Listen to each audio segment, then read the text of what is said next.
राज्य में 2 आईएएस अफसरों के खिलाफ भी भ्रष्टाचार के मामले में कार्रवाई होना तय हो गया है।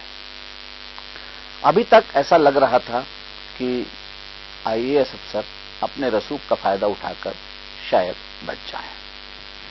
लोगों को भी बहुत उत्सुकता थी इस मामले में कि देखें इस मामले में क्या होता है, क्या सिर्फ छोटी मछलियां फंसती है या फिर मगरमच्छ भी सपड़ाते हैं। और हुआ वही जो होना था। एसीबी ने यह साबित कर दिया कि वो अब छोटी मछलियों का शिकार करने वाला एसीबी नहीं रहा। वो पटवारी, कोटवार, गुरुजी लोगों तक सीमित नहीं रहा। उसकी पहुंच कानून के हाथ को मजबूत कर रही है। उसकी पहुंच बड़े बड़े लोगों के गिरबान तक जा रही है। उसकी पहुंच लोगों को ये विश्वास दिलाने में सफल हो रही है कि भ्रष्टाचार के मामले में सब बराबर है, सजा सबको होगी, कोई बचेगा नहीं। नमस्कार, मैं अनिल पुसत्कर। आज बात करते हैं आईएएस अफसरों के खिलाफ जो एसीबी ने कार्रवाई की है उस पर।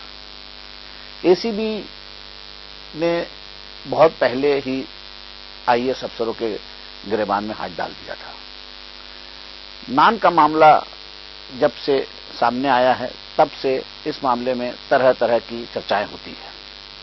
बहुत से जो लोग जिनके पास निंदा के सिवा कोई काम नहीं है, वो यही गुनगुनाते रहे, यही राग अलापते रहे, यही गाना गाते रहे कि बस छोटे ही लोग फंसते हैं, छोटे ही लोग फंसते हैं, बड़े बच जाते हैं, बड़े बच जाते हैं।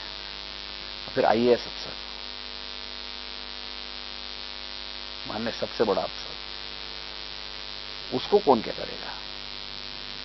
लेकिन वह मुकेश गुप्ता साबित कर दिया उसने कि कानून की लाठी सबके लिए बराबर है। कानून का डंडा जब चलता है तो फिर देखता नहीं है कौन बड़ा है कौन छोटा है। और अगर भ्रष्टाचार के मामले में कोई चपरासी लपेटे में आ रहा है तो आईएएस भी उससे बच नहीं सकता। जितनी तारीफ की जाए मुकेश गुप्ता की उतनी कम है, और इस मामले में जितनी तारीफ की जाए डॉक्टर रमन सिंह की वो भी कम ही होगी। उन्होंने क्लीन चिट दी, उन्होंने खुला सपोर्ट किया और भ्रष्टाचार के खिलाफ कार्रवाई को अपना पूरा समर्थन दिया। वरना बहुत सी बातें बीच में उठी। कभी कहा गया कि एसीबी के पर कतर दिए गए, कभी कहा गया कि एसीबी को आईएएस के गले में हाथ डालने का जो है परिणाम भुगतना पड़ रहा है, कभी कहा उन्हें साइडलाइन कर दिया गया। दुनिया भर की बात हुई, लेकिन अंततः जीत सच की हुई, जीत कानून की हुई, जीत एसीबी की हुई, जीत मुकेश गुप्ता की हुई, जीत डॉक्टर रमन सिंह की हुई। और हारा भ्रष्टाचार, हारा भ्रष्टाचारी। अब इस राज्य में यह तय हो गया है कि कितना भी बड़ा कोई अफसर क्यों न हो, वो कानून के शिकंजे से बच नहीं सकता। अगला नंबर लग गया है, एक आईएफएस का नंबर लग गया है, उसके खिलाफ भी तैयारी हो रही है। और मैं समझता हूं कि एक नहीं, वन विभाग में तो एक से बढ़कर एक मगरमच्छ, एक से बढ़कर एक।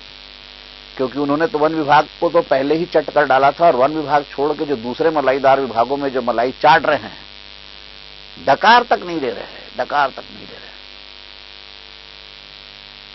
शायद उनका भी नंबर लगेगा। बचना कोई नहीं चाहिए। और कार्रवाई जो पहले कभी एसीबी के लिए कहा जाता था कि पटवारी, तहसीलदार, बड़ा बाबू, गुरुजी, कोटवार यहीं खत्म, वो अब नहीं रहा। वो साबित हो गया है कि एसीबी जो है बिल्ली, खरगोश, कोल्हिया, ये सबको मारने वाला शिकारी नहीं रहा। अब वो बड़े बड़े शेर का भी शिकार कर लेता है। बधाई पूरी एसीबी की टीम को, और जनता का विश्वास जीतने के लिए पूरे डिपार्टमेंट को बधाई, एसीबी को बधाई, पुलिस विभाग को बधाई, डॉक्टर रमन सिंह को बधाई। नमस्कार, मैं अनिल पुसत्कर। आपको ये कार्यक्रम कैसा लगा बताइएगा जरूर।